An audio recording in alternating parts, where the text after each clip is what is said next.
इस कहानी की शुरुआत में हमें बताया जाता है कि पो और उसके साथियों को सभी टेंशन हथियार मिल गए थे और उन्हें नष्ट करना चाहते थे ताकि कोई उनका गलत इस्तेमाल ना कर सके। इसीलिए वो इंग्लैंड की तरफ निकल गए थे। वो बोट से होते हुए इंग्लैंड की तरफ बढ़ रहे थे, पर तभी फोरुजान अपना शिप लेकर उनके पास पहुंच जाती है। वो पिंग को ढूंढते हुए यहाँ आई थी। पिंग उसे देखकर काफी डर जाते हैं। ब्लेड फोरुजान से कहती है कि यहाँ से चली जाओ वरना हम तुम्हें नहीं छोड़ेंगे। वो कोलिन और वेइमन को उन पर हमला करने के लिए बुला लेती है। पो और ब्लेड उन दोनों को फोरुजान के साथ देखकर हैरान होते हैं। ब्लेड कोलिन से कहती है कि क्या तुम अब पायरेट बन चुके हो। कोलिन कहता है कि ऐसा नहीं है, ये मेरा पार्ट टाइम काम है, और उस पर हमला करने लग जाता है। फोरुजान पिंग को मारने की कोशिश करती है पर उन्हें बचाने लग जाती है। पो के साथी आसानी से वेइमन और कोलिन को हरा देते हैं। यह देखकर फोरुजान अपने दोस्त जायंट क्रेकन को वहाँ बुला लेती है, जो अपने टेंटिकल से उन सभी को पकड़ लेता है। उस क्रेकन का नाम एलिस था। उसे देखकर कोलिन और वेइमन भी डर जाते हैं। अब वो पो की शिप को लूटकर उनका सारा सामान अपनी शिप में लोड करने लग जाते हैं। कोलिन उसे कहता है कि तुम बचकर भाग नहीं सकती, अब तुम मेरे साथ इंग्लैंड चलोगी, पर एलिस उसे अपने टेंटिकल से दूर फेंक देता है। फोरुजान रुकमनी और आगना को छोड़कर बाकी सभी को उठा लेती है क्योंकि उनके सर पर इनाम था। अब वो उन सभी को लेकर कैंडल लाइट को में आ जाती है, जो जगह चोरों के लिए स्वर्ग थी, और वहाँ सभी डाकू और लुटेरे छिपकर रहा करते थे। रुकमनी और आकना भी अपने दोस्तों और टेंशन हथियारों को बचाने के लिए उस जगह पर आ जाते हैं। वो पायरेट की हेड चुराकर उनके जैसा बेच ले लेते हैं। फोरुजान पो, ब्लेड और पिंग को लेकर एक बार में जाती है जहाँ वो पायरेट की अदालत को शुरू करती है। वो खुद ही इस अदालत की जज थी। वो सभी को बताती है कि पिंग गद्दार है, इसने हम सभी को धोखा दिया। जब इंग्लैंड की शिप ने हम पर हमला किया तभी अकेला अपनी जान बचाकर भाग गया, पर पो को विश्वास नहीं होता कि उसके डैड एक पायरेट है। वो अपने डैड की तरफ से केस लड़ता है। वो सभी को बताता है कि मेरे पिता एक मामूली से शेफ है और ये नूडल बनाते हैं, ये पायरेट नहीं हो सकते। फोरुजान का सैनिक पिंग के सर पर मौजूद पायरेट का टैटू दिखाता है, जो टैटू सभी पायरेट की पहचान होती थी, जो उनके बॉडी पर कहीं भी हो सकता था। पो ये देखकर बहुत हैरान हो जाता है कि उसके डैड एक पायरेट है। वो अपने डैड से कहता है कि आपने मुझे पहले क्यों नहीं बताया। तो वो कहते हैं कि मैं तुम्हें बताने की कोशिश कर रहा था पर तुम कभी मेरी बात नहीं सुनते। फोरुजान उन्हें कहती है कि इसने मेरे साथ बहुत बुरा किया है और उसे अपनी स्टोरी बताती है कि 30 साल पहले हम दोनों समुद्र की सबसे खतरनाक जोड़ी थे। मैं कैप्टन थी और पिंग मेरा राइट हैंड था। हम साथ मिलकर सभी जहाजों और शहरों को लूटते थे और कोई हमें हरा नहीं सकता था, यहाँ तक कि इंग्लैंड के नाइट भी हमें पकड़ नहीं पा रहे थे। पर एक दिन हमारे जहाज का सामना इंग्लैंड के जहाज से हुआ, जिससे सब कुछ खत्म हो गया। मैंने बहुत मुश्किल से अपनी जान बचाई, पर ये धोखेबाज मुझे कहीं नहीं मिला, जिससे मुझे बहुत दुख हुआ क्योंकि हम दोनों एक दूसरे से प्यार करते थे। वो इससे हैरान होता है। फोरुजान पिंग से कहती है कि कुछ दिनों पहले ही मुझे पता चला कि तुम खुद ही हमारे जहाज को इंग्लैंड के जहाजों के साथ लेकर गए थे क्योंकि तुम उनसे लड़ना चाहते थे, पर तुमने मुझे अकेला छोड़ दिया और खुद बचकर भाग निकले और एक शेफ बन गए, इसलिए अब तुम्हें सजाए मौत मिलेगी। वहीं रुकमनी और आकना के पास कोलिन भी आ जाता है, जिसे देखकर वो हैरान होते हैं। रुकमनी उससे पूछती है कि तुम्हें तो फोरुजान ने पानी में फेंक दिया था, क्या फिर भी तुम नहीं मरे। कोलिन कहता है कि मुझे इंग्लैंड की महारानी ने ब्लेड को पकड़ने भेजा है और मैं अपना मिशन पूरा करके रहूंगा। अब पिंग को मारने के लिए बाहर लेकर आया जाता है, पर तभी पो और ब्लेड उन्हें बचाने आ जाते हैं और पायरेट पर हमला करने लगते हैं। पर तभी फोरुजान वहां जाती है, जो आसानी से पो और ब्लेड को हरा देती है और वो पिंग को मारने लगती है। पर तभी वहाँ रुकमनी आ जाती है, जो उन्हें कहती है कि मैंने भी पायरेट के रूल पढ़े हैं और पायरेट कोड के मुताबिक अगर कोई पायरेट धोखा करता है तो उसका इंसाफ एक मैच के थ्रू भी किया जा सकता है। फोरुजान कहती है कि अब एक मौत का खेल होगा और उसमें कोई रूल नहीं होंगे। अब उन सभी को पिंजरे में बंद कर दिया जाता है। फोरुजान उन्हें बताती है कि मुकाबला 3 राउंड का होगा, जिसमें से तुम्हें सिर्फ एक राउंड को जीतना होगा, जिससे तुम जीत जाओगे, और अगर तुम हार गए तो मैं पिंग के साथ साथ तुम सभी को भी मार दूंगी। ब्लेड कहती है कि अगर हम जीत गए तो तुम हमें छोड़ दोगी और हमारी वो संदूक भी लौटा दोगी। रुकमनी इसके लिए मान जाती है और बताती है कि पहला राउंड 2-2 की जोड़ी में होगा। सबसे पहले वो ब्लेड और कोलिन को नीचे लाती है, जिन्हें चंगू और मंगू से लड़ना था, जो 2 रेबिट थे। ब्लेड और कोलिन कहते हैं कि इन दोनों को तो हम मसल कर रख देंगे और अब फाइट स्टार्ट होती है। चंगू और मंगू सिर्फ दिखने में ही छोटे थे, पर वो बहुत बहुत खतरनाक थे वो उन दोनों पर हमला करने लगते हैं और उन्हें आसानी से हरा देते हैं, जिससे चंगू और मंगू जीत जाते हैं। अब अगला राउंड शुरू होता है, जिसमें लड़ने के लिए फोरुजान कल्लू पहलवान को बुलाती है, जिससे लड़ने के लिए वो आगना को चुनती है। आगना काफी डर जाती है और कल्लू से बचकर भागने लगती है। कल्लू से मारने की कोशिश करने लगता है, पर तभी आगना उस पर अपना बैग फेंक देती है, जिसमें उसका बनाया हुआ गैजेट था, जिससे कल्लू को जोरदार मुक्का पड़ता है और वो बेहोश हो जाता है। ये देखकर सभी हैरान हो जाते हैं। फोरुजान चीटिंग करती है और वो आगना को दूर फेंक देती है और सभी से कहती है कि आगना हार गई। पो से कहता है कि तुम चीटर हो। फोरुजान पिंक से कहती है कि तुमने इस पो के लिए मुझे छोड़ दिया,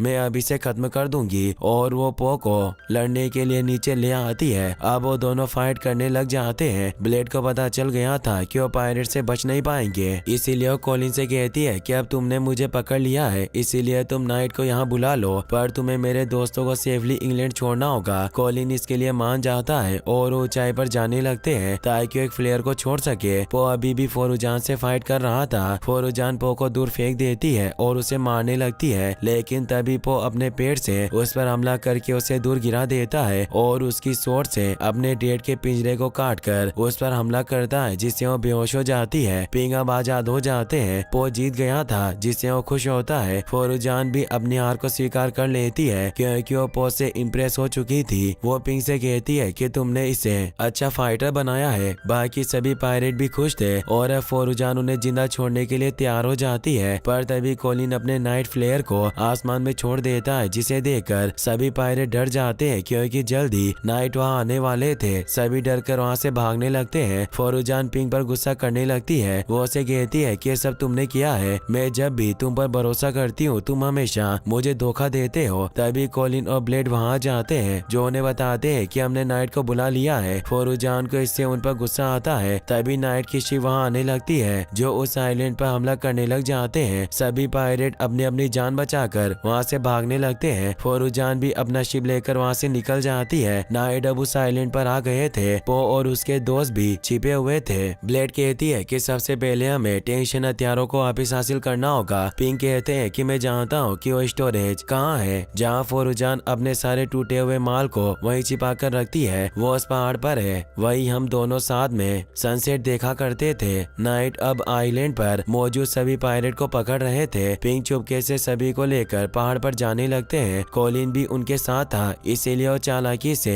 एक फ्लेयर को नीचे फेंक देता है, जिसे नाइट का सेनापति ड्रेक देख लेता है और उसे पता चल जाता है कि फ्लेयर कॉलिन का है। वहीं पिंक सभी को फोरुजान के खजाने के पास लेकर जाते हैं, जहाँ उन्हें टेंशन हथियारों का संदूक नजर आ जाता है। ब्लेड को भी वहाँ अपनी तलवार वापस मिल जाती है। वहाँ वेमन भी मौजूद था, जिसे फोरुजान ने खजाने की रखवाली के लिए काम पर रखा था, पर अब वहाँ नाइट भी आ जाते हैं। ब्लेड समझ जाती है कि उन्हें जरूर कॉलिन ने बुलाया होगा। सेनापति ड्रेक भी वहाँ आ जाता है। कॉलिन उन्हें कहता है कि मैंने लैंड रेत की लुथेरा यानी ब्लेड को पकड़ लिया है। ड्रेक इससे बहुत खुश होता है। वो अपने आदमी को सारा खजाना जब्त करने का ऑर्डर देता है। पो ब्लेड से पूछता है कि क्या तुम ड्रेक को जानती हो। वो बताती है कि ये मेरे फैमिली फ्रेंड की तरह है। पहले ये मेरे भाई एल्फी के स्क्वायर थे, पर ये अब नाइट के सेनापति है। ड्रेक ब्लेड से कहता है कि तुमने नाइट के हथियार चुराकर बहुत बड़ा जुर्म किया है, इसीलिए मैं तुम्हें नहीं छोड़ूंगा, और वो उसकी तलवार को ले लेता है। अब नाइट उन्हें पकड़कर अपने साथ लेकर जाने लगते हैं। साथ ही और टेंशन हथियारों की संदूक को भी ले लेते हैं। साथ ही अब वो फोरुजान के सभी खजानों को पैक करके शिप पर लोड करने लगते हैं। ड्रेक को ब्लेड पर शक हो रहा था, इसीलिए उसे पूछता है कि संदूक में क्या है, पर उसे सच नहीं बताती और कहती है कि इसमें सिर्फ कपड़े हैं। इसीलिए वो अपनी सोट से उस संदूक को खोल देते हैं, जिसमें उसे टेंशन हथियार मिल जाते हैं। कॉलिन ड्रेक को बताता है कि बहुत ही खतरनाक हथियार है, जो तबाही और भूकंप ला सकते हैं। ब्लेड उन्हें कहती है कि हम ये हथियार खत्म करना चाहते थे और मेरा भाई एल्फी भी यही चाहता था। ड्रेक को उस पर विश्वास नहीं होता। वो उसे कहता है कि तुम झूठ बोल रही हो, और अगर वाकई इन हथियारों से दुनिया को खतरा है तो यह हथियार नाइट के पास होने चाहिए, और वो उन हथियारों को अपने साथ लेकर जाने लगता है। ब्लेड उन हथियारों को बचाने के लिए नाइट पर हमला करने लग जाती है और वो सभी को हराकर हथियारों के बक्से को वापस हासिल कर लेते हैं। रुक्मणी कहती है कि मैं बोट लेकर आया हूँ जिससे हम यहाँ से निकल सकते हैं, पर वो देखते हैं कि वो बोट डूब चुकी है। इससे वो परेशान हो जाते हैं क्योंकि उनके पास निकलने का कोई रास्ता नहीं था। ड्रेक भी गुस्से में चिल्लाता है और वो अपने सभी नाइट के साथ ब्लेड और उसके दोस्तों पर हमला करने लग जाता है। हैं। ब्लेड कहती है कि चाहे कुछ भी हो जाए हम ये हथियार इनके हाथ लगने नहीं दे सकते। तभी फोरुजान भी उनकी मदद करने आ जाती है। पिंग इससे खुश हुए कहते हैं कि वो मुझसे प्यार करती है, वो मुझे अकेला नहीं छोड़ेगी। ड्रेक फोरुजान को देखकर कहता है कि ब्लेड और उसके साथी पायरेट के साथ मिले हुए हैं और उन्हें पकड़ने आने लगते हैं। ब्लेड भी उन पर हमला करने लगती है। पो को लगता है कि सिर्फ उसके डैड ही इन हथियारों को सेफ रख सकते हैं, इसीलिए वो उन्हें कहता है कि आप फोरुजान के साथ इन हथियारों के साथ यहाँ से चले जाइए, हम इन नाइट को रोक लेंगे। पिंग कहते हैं कि मैं तुम्हें छोड़कर नहीं जाऊंगा। पो ने कहता है कि आप एक सुपर हीरो हो, आप इन हथियारों को संभाल कर रख सकते हो। पिंग कहते हैं कि अगली अमावस्या तक तुम इन हथियारों को नष्ट करने का तरीका ढूंढ लेना और हम उसी दिन इंग्लैंड में मिलेंगे। पो अब पिंग को फोरुजान की शिप पर फेंक देता है। फोरुजान उसे कहती है कि मैं तुम पर वापस से ट्रस्ट कर रही हूँ, उम्मीद है कि तुम इस बार मुझे धोखा नहीं दोगे। पिंग अब एक हुक से तेंगशेंग हथियारों की संदूक को पकड़कर शिप पर लाने लगते हैं। कोलिन उन्हें रोकने की कोशिश करता है पर एलिस उस पर हमला करके हथियारों को शिप पर ले आता है और फोरुजान पिंग के साथ वहाँ से निकल जाती है। पर पो और उसके साथियों को नाइट पकड़ लेते हैं। ड्रेक को उन पर बहुत गुस्सा आता है और वो अपने साथियों को उन्हें जेल में डालने का ऑर्डर दे देते हैं। पो ब्लेड से कहता है कि तुम चिंता मत करो, जैसे ही हम इंग्लैंड पहुंचेंगे हम भाग जाएंगे और इन हथियारों को नष्ट करने का तरीका ढूंढेंगे। अब उन्हें पकड़कर इंग्लैंड की जेल में लेकर जाया जाने लगता है। पो देखता है कि एक नाइट के पास चाबी है, इसीलिए वो चालाकी से उसे बातों में फंसाकर उससे चाबी ले लेता है और उसे बेहोश कर देता है। अब वो कार से आजाद हो जाते हैं और एक एक करके अपने सभी दोस्तों को आजाद कर लेता है। वो सभी नाइट से लड़ने लग जाते हैं और उन्हें हराकर वहाँ से भाग जाते हैं। पो ब्लेड से कहता है कि अब हम क्या करेंगे। ब्लेड उन्हें बताती है कि एल्फी के सीक्रेट मिशन के बारे में कोई नहीं जानता और शायद इंग्लैंड की महारानी ने ही उसे इस मिशन पर भेजा होगा, इसीलिए हमें उनसे बात करनी होगी। वो छिपते हुए महल के पास आ जाते हैं। ब्लेड को पता चलता है कि आज महारानी ने चेस का मुकाबला रखा है, जहां आज वो इंग्लैंड के सबसे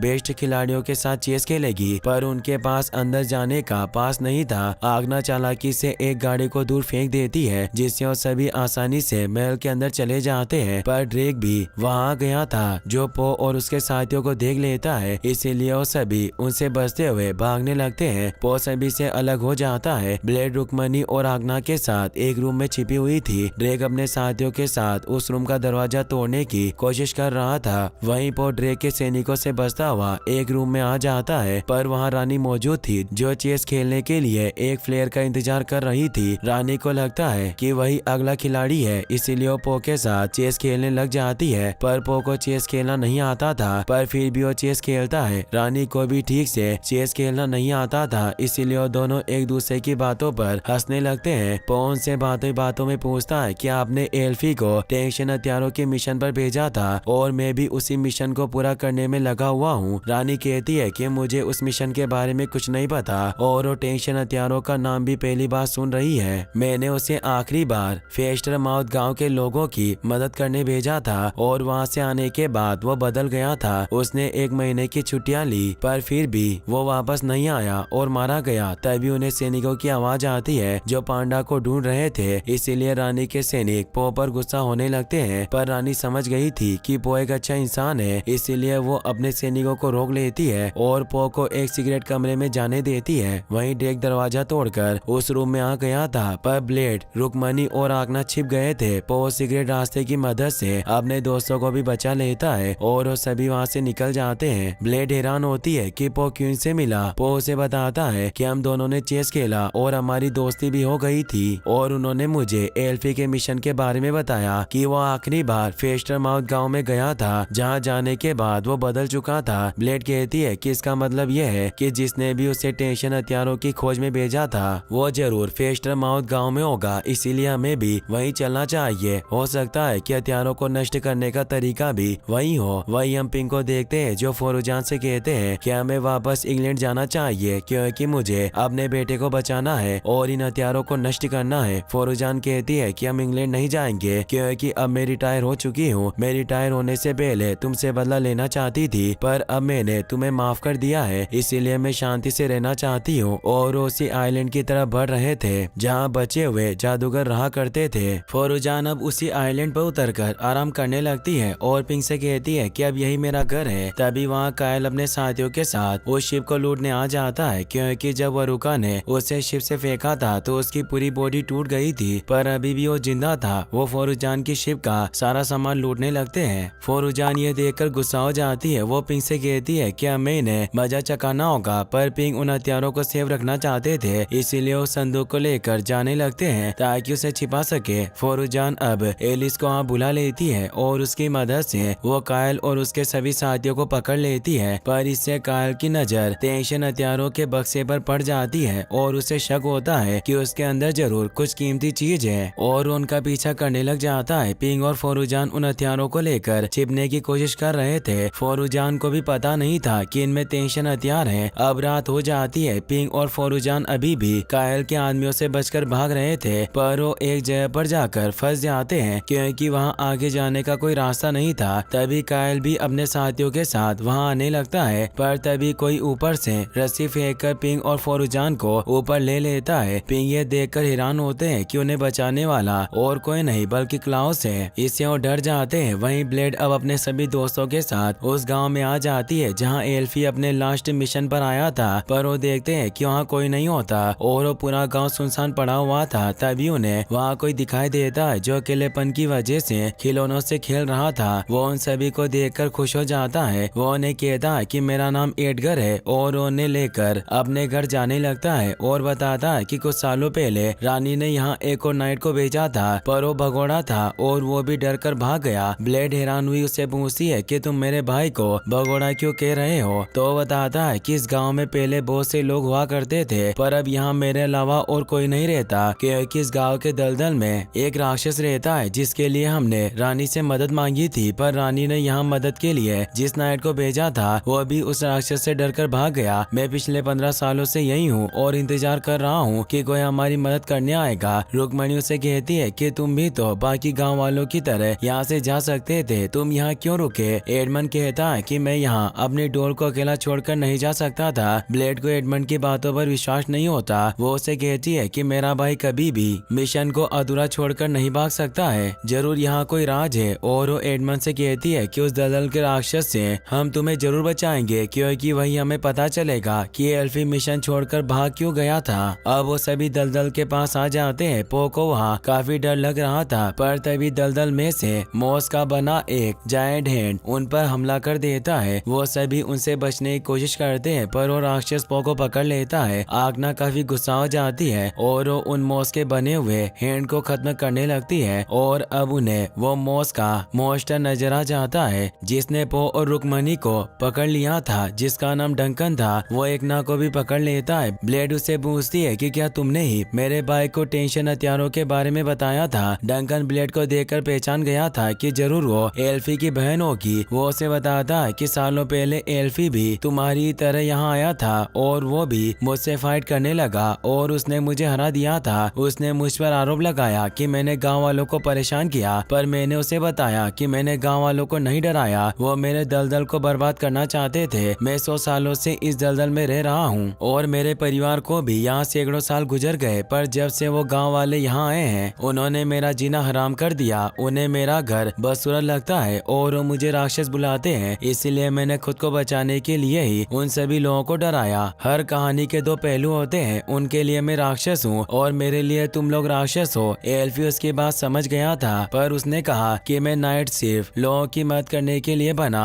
ताकि मैं दुनिया में शांति कायम कर सकूं। डंकन कहता है कि अभी तक यहाँ जितने भी नाइट आए हैं तुम उन सभी से अलग हो। अगर तुम दुनिया को बचाना चाहते हो तो तुम्हें कुछ बड़ा काम करना होगा। और उसने एल्फी को टेंशन हथियारों के बारे में बताया था। यह सब सुनकर ब्लेड उसे कहती है कि तुमने मेरे भाई को टेंशन हथियारों के मिशन पर भेजा था, पर तुमने ऐसा क्यों किया। डंकन बताता है कि टेंशन हथियारों के बारे में कोई नहीं जानता और मैं नहीं चाहता था कि वो हथियार गलत हाथों में पड़े, वरना ये पूरी दुनिया मुसीबत में आ जाएगी। मैं चाहता था कि एक निस्वार्थ और बहादुर नाइट ही उन्हें हासिल करके तबाह करे। ब्लेड कहती है कि मेरा भाई स्टॉर्मविल लेकर वापस लौटा था, तो क्या तुमने वो स्टॉर्मविल नष्ट कर दिया। पर डंकन इसका कोई जवाब नहीं देता और उस पर हमला करने लगता है। अब आगना भी उस मौत से आजाद हो चुकी थी और अपने दोस्तों को भी आजाद कर देती है। वो अब डंकन पर हमला करके उसे पकड़ लेते हैं, पर डंकन अपने जादू से उन सभी को वापस पकड़ लेता है। ब्लेड उसे कहती है कि बाकी के सभी हथियार हमारे पास है, इसीलिए हमें बता दो कि उन्हें नष्ट कैसे करना है। वो उन सभी को छोड़ देता है और उनसे पूछता है कि कि अब वो हथियार कहाँ है। तो वो बताता है कि हमने वो हथियार छिपा कर रखे हैं क्योंकि हमें किसी पर भरोसा नहीं है। डंकन अब उन्हें बताता है कि अगर तुम्हें हथियार नष्ट करने हैं तो तुम्हें उन्हें लेकर तेंशन के प्राचीन शहर जाना होगा जब वो हथियार बने थे। वो पूछता है कि वो प्राचीन शहर कहाँ है। डंकन बताता है कि जब प्राचीन मास्टर की वजह से दुनिया के हिस्से हुए थे तब वो शहर जमीन में दफन हो गया, पर लीजेंड के अनुसार वो शहर लंदन शहर की गहराइयों में अभी भी छिपा हुआ है। वो उसे बताता है कि तुम तो सालों से यहाँ दलदल में रह रहे हो, फिर तुम लंदन के बारे में कैसे जानते हो। डंकन बताता है कि मेरे पूर्वजों की आत्माएं अभी भी उन हथियारों में कैद है। अब वो सभी वहाँ से निकल जाते हैं। अब उन्हें टेंशन हथियारों के प्राचीन शहर को ढूंढना था। आगना कहती है कि हम उस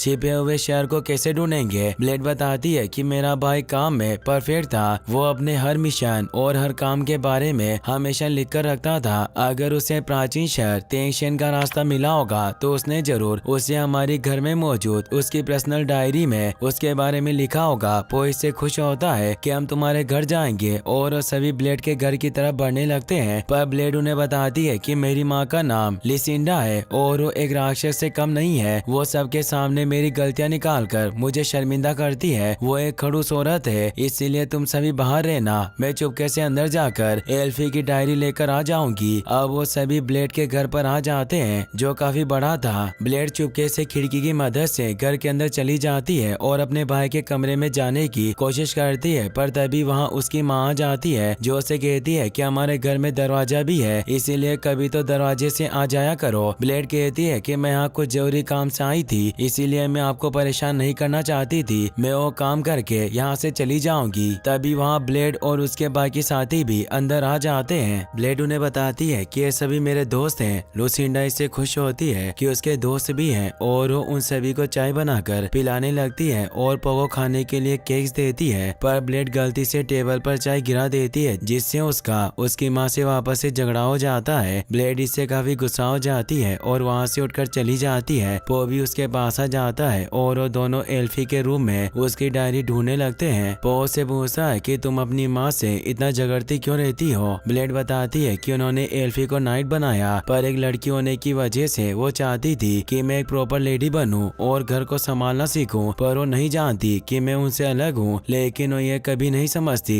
पर एल्फी मुझे समझता था। वो उससे समझाता है कि तुम्हें उन्हें थोड़ा वक्त देना होगा ताकि वो तुम्हें समझ सके। अब पोको पर एल्फी की डायरी नजर आ जाती है जिसे वो पढ़ने लगते हैं। उसमें तूफानी पहियों के बारे में इंफॉर्मेशन थी, साथ ही उसमें एक सिंबल भी बना हुआ था जिसके जरिए टेंशन हथियारों के प्राचीन शहर में पहुंचा जा सकता था। इससे वो खुश होते हैं। अब वो डायरी लेकर नीचे रुकमनी और आगना के पास आ जाती है और उन्हें बताती है कि हमें जो चाहिए था वो मिल चुका है, इसीलिए अब हम आगे बढ़ सकते हैं। पर तभी ड्रेक सभी नाइट के साथ ब्लेड को पकड़ने आ जाता है। ब्लेड इससे काफी परेशान हो जाती है। वो अब समझ जाते हैं कि उन्हें ड्रेक से लड़ना होगा, इसीलिए वो एल्फी के कमरे से लड़ने के लिए हथियार ले लेते हैं। अब नाइट घर के अंदर आ जाते हैं, पर वो सभी बहादुरी से उनसे फाइट करने लग जाते हैं और आसानी से उन्हें हरा देते हैं। अब ड्रेक भी अंदर आ जाता है। ब्लेड उससे फाइट करती है पर वो उसे हरा नहीं पाती और उन्हें चारों तरफ से घेर लिया जाता है। पर ब्लेड चालाकी से वहाँ एक स्मोक बॉम्ब को चला देती है जिससे वो सभी बचकर वहाँ से भाग जाते हैं। वही हम क्लाउस को देखते हैं जो पौधों को पानी डाल रहा था। पिंक फोरुजान से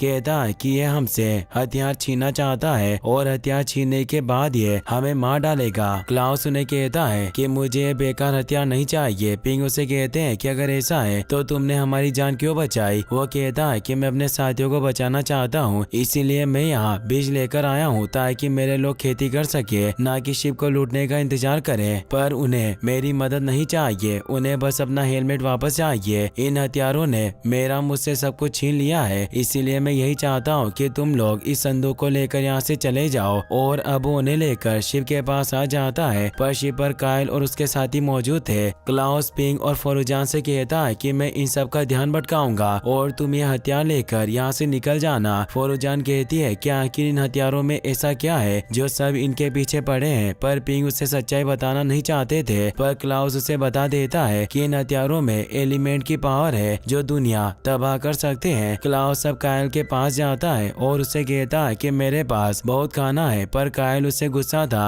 वो उसे कहता है कि तुमने मुझे उड़ते शिप से फेंक दिया जिससे मेरी सारी हड्डियां टूट गई। क्लाउस बताता है कि ये सब मेरी बहन ने किया था और मैं अपनी गलतियों का प्रायश्चित करना चाहता हूँ, इसीलिए मैं पौधों और फल लेकर लौटा हूँ ताकि हम खेती कर सके। पर कायल को उस पर विश्वास नहीं होता और वो अपने साथियों की मदद से उसे पकड़ लेता है और उससे कहता है कि वो हेलमेट मुझे दे दो और तुम्हारी बहन कहाँ है, क्या वो छिपी हुई है ताकि हम पर हमला कर सके। क्लाउस कहता है कि वो हेलमेट मेरे पास नहीं है, मेरी बहन ने तुम्हारी तरह मुझे भी धोखा दिया और वो मुझे छोड़कर चली गई, पर अब हम साथ रह सकते हैं और मेरे पास बहुत सारा खाना है। तो वो सभी उसके साथ जाने लगते हैं। पिंग और फौरुजान उस बक्से को लेकर शिप पर जाने वाले थे, पर तभी वो बक्सा नीचे गिर जाता है जिसमें से हथियार बाहर निकल आते हैं। कायल हेलमेट को देख लेता है और अपने साथियों को उन पर हमला करने भेजता है। पिंग और फौरुजान मिलकर उनसे फाइट करने लगते हैं, पर वो हथियार अपने साथ लेकर जाने लगते हैं। फौरुजान उन्हें रोकती है, पर वो हेलमेट लुढ़क कर कायल के पास पहुंच जाता है और उसे पहन लेता है। पिंग इससे डर जाते हैं, पर फौरुजान हार नहीं मानती और तेजी से कायल के पास जाकर उसे हिट करती है, जिससे उसका हेलमेट खुल जाता है और अब फौरुजान खुद उस हेलमेट को पहन लेती है। पिंग को लगता है कि वो अब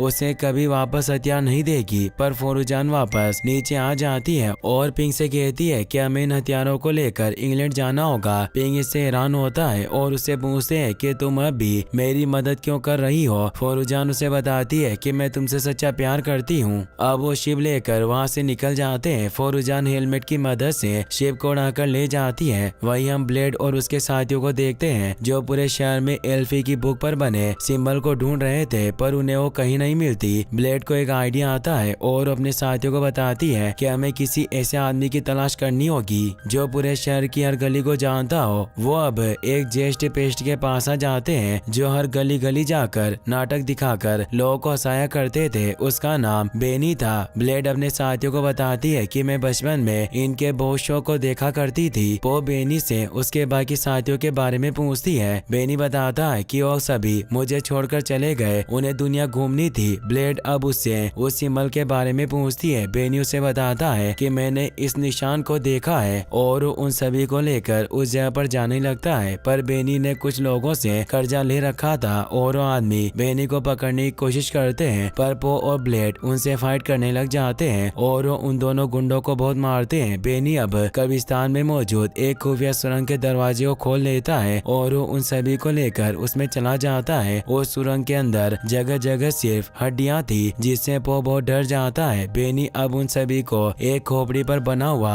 वो सिंबल दिखाता है जो एल्फी की डायरी में था। ब्लेड बेनी से पूछता है कि तुम्हें निशान कैसे मिला और इसके बारे में और कौन कौन जानता है। बेनी बताता है कि इस जगह के बारे में सिर्फ मैं ही जानता हूँ, क्योंकि मैंने पूरे शहर से कर्जा ले रखा है, इसीलिए मुझे छिपने के लिए नई नई जगह ढूंढनी पड़ती है। अब ब्लेड उस खोपड़ी में मौजूद एक बटन को एक्टिवेट कर देती है, जिससे वहाँ एक गेट खुल जाता है और वहाँ तेंशन के प्राचीन शहर का रास्ता था जो एक कुएं से होकर जाता था। बेनी काफी डर जाता है, इसीलिए वहाँ से चला जाता है। अब वो सभी उस कुएं के अंदर आ जाते हैं, जिससे वो तेंशन हथियारों के प्राचीन शहर में पहुँच जाते हैं। वो जगह काफी अलग थी और वहाँ की ग्रेविटी का लेवल भी अलग था, जिसकी वजह से वहाँ पत्थर और चीजें हवा में फ्लोट कर रही थी। वो सब ये देखकर काफी हैरान थे। तभी वहाँ ब्लडी की माँ भी आ जाती है जो कब से उनका पीछा कर रही थी। वही हमें वरुका को भी दिखाया जाता है जो भी इंग्लैंड पहुंच चुकी थी और वो ब्लेड को ढूंढ रही थी ताकि उसे हथियार छीन सके और अपने भाई की मौत का बदला ले सके, क्योंकि उसे लगता था कि ब्लेड ने उसे मार दिया। इसी के साथ ये स्टोरी यहीं पर खत्म हो जाती है। गाइस, अगर आपको वीडियो पसंद आया हो तो इस वीडियो को लाइक करने के साथ साथ चैनल को सब्सक्राइब जरूर कर लेना। मिलते हैं नेक्स्ट वीडियो में। Thanks for watching.